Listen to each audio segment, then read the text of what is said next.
Job, chapitre 8. Premier discours de Bildad, la justice divine et la restauration.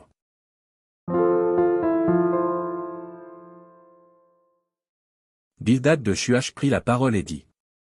Jusqu'à quand veux-tu discourir de la sorte, et les paroles de ta bouche seront-elles un vent impétueux? Dieu renverserait-il le droit?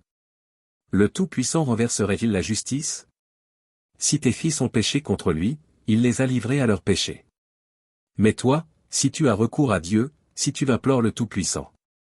Si tu es juste et droit, certainement alors il veillera sur toi, et rendra le bonheur à ton innocente demeure. Ton ancienne prospérité semblera peu de choses, celle qui t'est réservée sera bien plus grande. Interroge ceux des générations passées, sois attentif à l'expérience de leur père. Car nous sommes d'hier, et nous ne savons rien, nos jours sur la terre ne sont qu'une ombre. Ils t'instruiront, ils te parleront, ils tireront de leur cœur ces sentences. Le jonc croît-il sans marais? Le roseau croît-il sans humidité? Encore vert et sans qu'on le coupe, il sèche plus vite que toutes les herbes. Ainsi arrive-t-il à tous ceux qui oublient Dieu, et l'espérance de l'impie périra. Son assurance est brisée, son soutien est une toile d'araignée.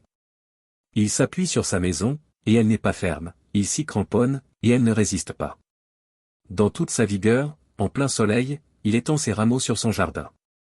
Il entrelace ses racines parmi les pierres, il pénètre jusque dans les murailles. L'arrache-téon du lieu qu'il occupe, ce lieu le renie, je ne t'ai point connu. Tels sont les délices que ses voies lui procurent. Puis sur le même sol d'autres s'élèvent après lui.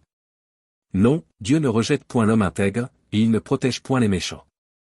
Il remplira ta bouche de cris de joie, et tes lèvres de chants d'allégresse. Tes ennemis seront couverts de honte, la tente des méchants disparaîtra.